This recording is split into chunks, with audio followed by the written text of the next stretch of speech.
नमस्कार सांग माने मो चैनल को कुछ कंढे को आपण मानको स्वागत करुछि। तो आज आम बनैबा भेंडी रेसिपी। ए दिन रे तो बहुत गुड़े भेंडी मिलुछि मार्केट रे, किंतु ए भेंडी गुड़ाक आम बाड़ी रे हेतिला।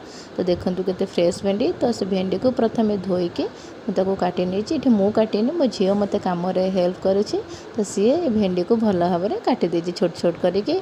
तो भेंडी काटी सारे से किसी पियाज काटी, पियाज काटिया समय आखिर पानी बाहर से तार दौड़ी पलैला। तापर आसिक से किसी धनिया पत्र काटी नहीं। तो आम पियाज भेंडी को भल भाव काट सारापर से टमाटो अदा रसुण छेचा धनिया पत्र ए इनग्रेडिएंट्स दरकार। तो आम गुड़ाक जोगाड़ कर सारापर आपको भेंडी को भल भाव में भाजी नवा। तो भेंडी टी भाजी है लुण और हलदी पकई नवा। भेंडी देखो आमर भाजी हो सारा। तो भेंडी भाजी हो सारापर काढ़ी से तेल टिके पकड़े, जीरा अदा रसुण पेस्ट पियाज और धनिया पत्र जो रखी पकईदेवा।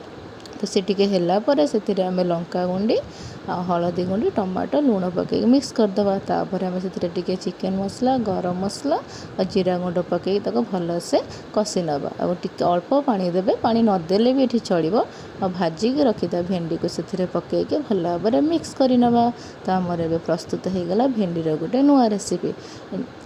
बहुत टेस्टी लगुला। आपण मैंने भी करके खाइबे, बहुत भल लगे। भेंडी न खाऊवा पिला भी से भेंडी खाइब, कारण ए पियाजर परिमाण अधिक अच्छी। नमस्कार, जय जगन्नाथ।